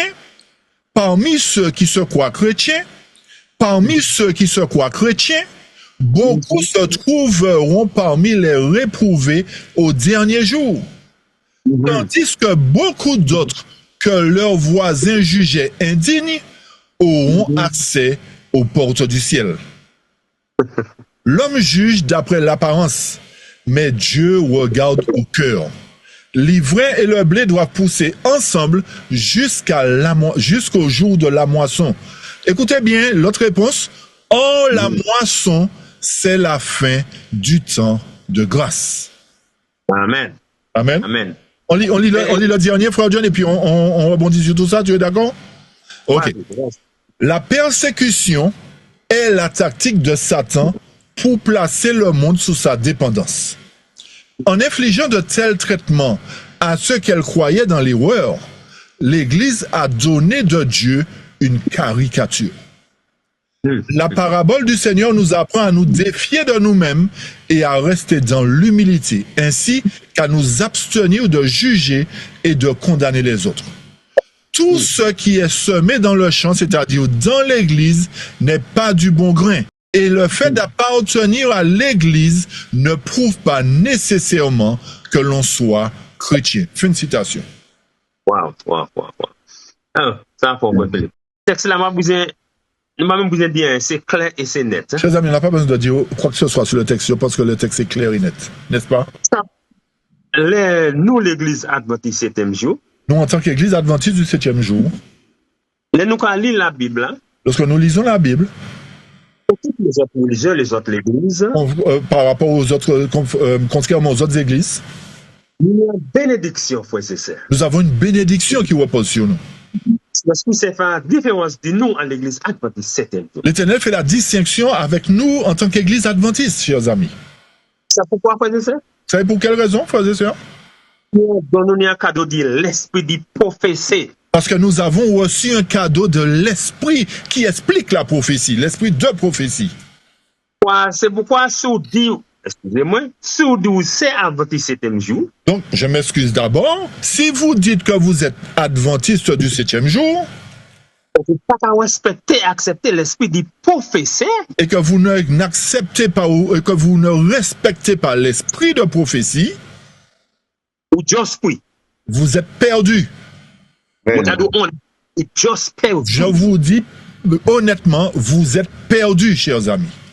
Parce que l'esprit de prophétie est produit par l'Esprit Saint. Parce que l'esprit de prophétie vient directement de l'Esprit Saint, chers amis. Alors, si vous contestez ça, parce que si vous contestez ces paroles, vous contestez l'Esprit Saint. Vous contestez contre l'Esprit Saint, chers amis. Alors, si vous ne savez pas, aujourd'hui, tu connais. Si vous ne saviez pas aujourd'hui, vous êtes au courant, d'accord? Alors, même si vous partez ou vous pas mêlé, ou j'attends déjà trop tard. Même si aujourd'hui vous dites, bon, ben, je ne veux plus entendre cela, c'est déjà entré dans votre tête, chers amis. Vous êtes coupable là maintenant. C'est bon, je ne vais jamais venir, mais excusez-moi, venir, il est trop tard. Il valait mieux ne jamais venir, mais vous êtes là, vous avez entendu. Donc, c'est à vous, vous décidez maintenant. Voilà, donc, dépousser adventiste 7e jour. Du moment que vous êtes adventiste du 7e jour, là, vous baptisez, vous mettez la main, il faut faire sermenter. Lorsque vous avez, vous n'avez même fait mettre la main en rond. Lorsque vous êtes baptisé, on vous avez fait un serment, chers amis. Et peu importe, mais vous obligez de respecter pour accepter l'esprit. Mais peu importe, vous avez décidé d'accepter l'esprit de prophétie. Mais aujourd'hui, excuse-moi, frère John, de machin. Aujourd'hui, dernièrement, on a baptisé des gens, il n'y a plus l'esprit de prophétie. Ok. Eh bien, ça veut dire. Notre pouvoir, toi, l'église mondiale. Amen. Donc, ça voudrait dire qu'il y a un autre pouvoir qui a pris le contrôle de l'église de Dieu aujourd'hui, chers amis. Chers amis, c'est pour cette raison que nous vous invitons à être prudents et encore plus que prudents, en fait. Voilà. Parce que c'est ni place dans l'église adventiste 7e jour. Parce que l'Esprit Saint a sa place dans l'église adventiste du 7e jour aujourd'hui. Est-ce que nous laissons avant nous continuer? Est-ce que nous sommes clairs, chers amis, avant de poursuivre? Et ça nous pourra point, frère Philippe? Alors, on reprend les derniers points qu'on a cités là. La dernière partie. Ouais. Eh bien, lire. Non, c'est l'explication de la dernière partie. Okay. Alors, ouais, vas-y. Mais ça pas ça nous lire, frère Philippe, ça nous lire. Oui, à partir de ça nous lire, nous porter des explications par rapport à ça qui nous te lire. Oui, ça nous dit c'est l'Esprit Saint, frère Philippe, et ça nous dit. Nous disons que l'Esprit Saint qui produit l'esprit de prophétie. C'est l'Esprit Saint qui a produit l'esprit de prophétie. Donc l'église adventiste, ni pour bailler l'esprit, pour se placer dans l'église. Donc l'église adventiste doit donner sa place à l'Esprit Saint, à l'esprit de prophétie, en quelque sorte. Donc nous disons la différence de nous avec toutes les autres églises. La différence qui se passe entre nous et les autres dénominations. Nous allons lire la Bible même que tout le monde, d'accord? Nous lisons la même Bible, chers amis, n'est-ce pas? Mais nous apportons un bail qui est extraordinaire, différent. Mais nous apportons une évidence claire et précise qui est différente des autres explications qui sont données. Qui est belle, qui est fortifiante, qui est extraordinaire dans le monde. Qui est belle, qui est puissante et qui nous fortifie à travers le monde. Parce que si vous pouvez expliquer les choses, nous clair et net comme on dit. Parce que l'Esprit Saint qui est l'esprit de prophétie nous explique les choses clairement, chers amis. Et c'est pourquoi nous disons n'importe homme qui vient adventiste 7e jour aujourd'hui. Et c'est pour cette raison que nous disons que qui que vous soyez et que vous deveniez adventiste du 7e jour aujourd'hui, et que vous ne respectez l'esprit de prophétie, et que vous ne respectez pas l'esprit de prophétie, nous garantissons au prix. C'est ça nous dit. Vous êtes assuré d'être perdu si vous rejetez l'esprit de prophétie. Parce que même l'esprit qui écrit la Bible, hein, parce que le même esprit qui a écrit la Bible, c'est même qui est sur l'esprit de prophétie. C'est le même esprit qui a inspiré sa servante à travers l'esprit de prophétie. Quoi, si bon Dieu établit l'église aujourd'hui. Donc si l'Éternel établit son église aujourd'hui, et qu'il mettait l'esprit de prophétie pour diriger l'église aujourd'hui. Et qu'il a il a établi dans son église l'esprit de prophétie dans le but de diriger l'église conformément. Nous avons méprisé, nous avons déregardé, nous avons insulté. Et que nous méprisons l'esprit de prophétie, nous insultons, nous rejetons l'esprit de prophétie. Ça, c'est le plan de diable pour faire nous pécher contre l'Esprit Saint. Ça, c'est le plan de l'ennemi pour nous pousser à rejeter ou à pécher contre le Saint-Esprit. Et c'est pourquoi moi, je dis ça. Et c'est pour cette raison que je dis ceci. Laissez-moi se dire maintenant qu'on nous a parlé beaucoup de l'église qui a péché contre l'Esprit Saint aujourd'hui. Et l'Esprit Saint, justement, nous dit qu'à travers, alors que nous prêchons aujourd'hui dans l'église adventiste, beaucoup de personnes sont en train de pécher contre le Saint-Esprit dans l'église. Et c'est pourquoi nous avons beaucoup de choses qu'a fait dans l'église. Nous avons demandé pourquoi ça a manifesté. Et c'est pour cette raison qu'il y a beaucoup de choses qui se passent aujourd'hui au sein de l'église. Et nous posons la question, mais pour quelle raison toutes ces choses se passent au sein de l'église? Parce que nous allons trop le cas insulter l'Esprit Saint dans l'église mondiale. Parce que nous sommes arrivés déjà très loin au point d'insulter l'Esprit Saint lui-même. Donc nous disons, si vous ne savez pas, donc nous disons que si vous ne saviez pas, maintenant vous savez. Aujourd'hui, vous êtes au courant. Même si vous ne pas accepter, peu importe. Peu importe si vous l'acceptez ou pas. C'est obligatoire pour respecter l'esprit de prophétie dans l'église. C'est une obligation d'accepter l'esprit de prophétie aujourd'hui dans l'église. Donc, si vous ne pas accepter l'esprit de prophétie dans l'église adventiste. Je vais un peu plus loin. Si vous n'acceptez pas l'esprit de prophétie dans l'église adventiste aujourd'hui, ça marcher, sortir dans l'église, ça marcher dehors parce que pas adventiste. Vous pouvez sortir de l'église, au-delà de la communauté parce que vous n'êtes plus adventiste en fait. Ça nous tout le monde bien compris. Nous voudrions que vous compreniez clairement. On dit établir l'église adventiste sur la terre pour une raison spéciale. L'Éternel a utilisé ou utilise l'église adventiste d'une manière spéciale dans le monde aujourd'hui. Pour éclairer les gens aujourd'hui, Frère Philippe. Dans le but d'éclairer ceux qui sont à l'extérieur. Pour donner une explication, beaucoup de choses qui manifestent dans le monde aujourd'hui. Pour apporter toutes les explications, beaucoup d'explications sur ce qui se déroule aujourd'hui dans le monde, chers amis. Et gloire soit à Dieu pour l'esprit de prophétie aujourd'hui. Et gloire soit à Dieu pour l'esprit de prophétie qu'il nous a donné aujourd'hui. Ça va nous expliquer tout ça qui habite dans le signe des temps aujourd'hui. Et il nous révèle tout ce qui se manifeste à travers les signes des temps que nous vivons aujourd'hui. Adventiste là qui ne croit à l'esprit de prophétie aujourd'hui. Celui qui se dit adventiste et qui ne croit pas dans l'esprit de prophétie aujourd'hui. Ou pas adventiste 7e jour, mais ou pas à l'église de Dieu. Vous n'êtes pas adventiste du 7e jour si vous rejetez l'esprit de prophétie. Je ne sais pas qui vous êtes, ce que vous êtes, mais vous n'êtes plus membre de l'église adventiste du 7e jour. Donc, mon gars, honnêtement, frères et sœurs. Je vous dis honnêtement, frères et sœurs. Ou quoi, ou pas quoi. Que vous le croyez ou pas. C'est pas moi, frère Philippe, frère Jean-Pierre, frère Matalo qui a dit ça. Ce n'est pas ni frère Philippe, ni frère Jean-Pierre, ni frère Matalo, ni frère John qui disent cela. Il est écrit clair et net. Il est écrit précisément. Et pourquoi regarder l'esprit de prophétie? Du moment que vous rejetez l'esprit de prophétie, pas adventiste, pourquoi pécher contre l'esprit? Vous n'êtes plus adventiste et vous péchez contre le Saint-Esprit. C'est vrai clair. À vous à voir clair. À vous de voir. Je crois que notre heure est arrivée aussi en même temps, Frère John. Oh, ok. Notre heure est arrivée, donc on a encore beaucoup de choses à voir avec vous, chers amis. C'est ça. Donc j'espère que vous avez déjà compris, parce que c'est vrai qu'on a lu un texte tout à l'heure, Frère John, où on disait que la moisson, c'est la fin du temps de grâce. Hein? D'accord, vous vous rappelez, on va revenir dessus. OK? Et ça. Est-ce que tu comprends ça? J'ai bien compris ça. J'espère que vous avez bien compris, chers amis, parce qu'on dit la moisson, c'est la fin du monde. Oui, le Matthieu disait ça, mais la moisson, c'est la fin du temps de grâce. Donc vous avez bien compris que si la moisson se fait dans le royaume de Dieu, la fin du temps de grâce se termine premièrement pour l'église de Dieu. Hein? Vous avez bien compris, OK? Très bien. Amen. C'est pour ça que nous pouvons beaucoup se mettre nous lire. C'est pour cette raison que lorsque nous lisons, nous devons faire très attention à la manière dont nous lisons. Parce que là, la Bible, on passe à prendre un texte en Bible pour contredire l'autre section dans la Bible. Exact. Vous ne pouvez pas prendre un texte dans la parole de Dieu pour contredire une autre partie de la parole de Dieu. Ce n'est pas possible de faire cela. Tout en doit aller en harmonie. Donc tout doit aller en harmonie en fait. Et nous avons beaucoup de choses pour expliquer les choses, mais Dieu dit les nouvelles. Après, nous avons cabine en détail, mais les nouvelles là. Donc notre heure est arrivée. Nous avions d'autres références effectivement à apporter à votre connaissance, mais notre heure est arrivée. Mais soyez présents samedi prochain, si Dieu veut. C'est ça. Parce que ça capitalement important, ça nous regarde chez la film. Exact. Ce que nous allons toucher serait encore plus important pour vous. Mais on va. Dieu est bon. Même c'est quoi, c'est vraiment de la film, puis il y a dans ces sujets à nous regarder chez la. Exact.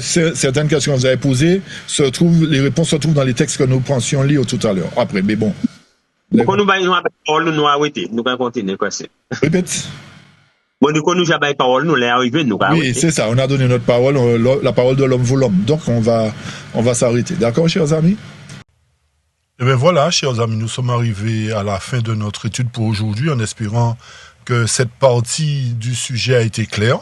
Comme vous l'avez compris, la semaine prochaine, nous apporterons les réponses à vos autres questions à travers les textes que nous présenterons. Nous souhaitons que l'Éternel continue à vous bénir, à vous garder dans toutes ses voies, et que par sa grâce, nous soyons présents, comme nous venons de le dire, sabbat prochain. Soyez richement bénis et nous vous disons à bientôt, chers amis. Amen. Amen.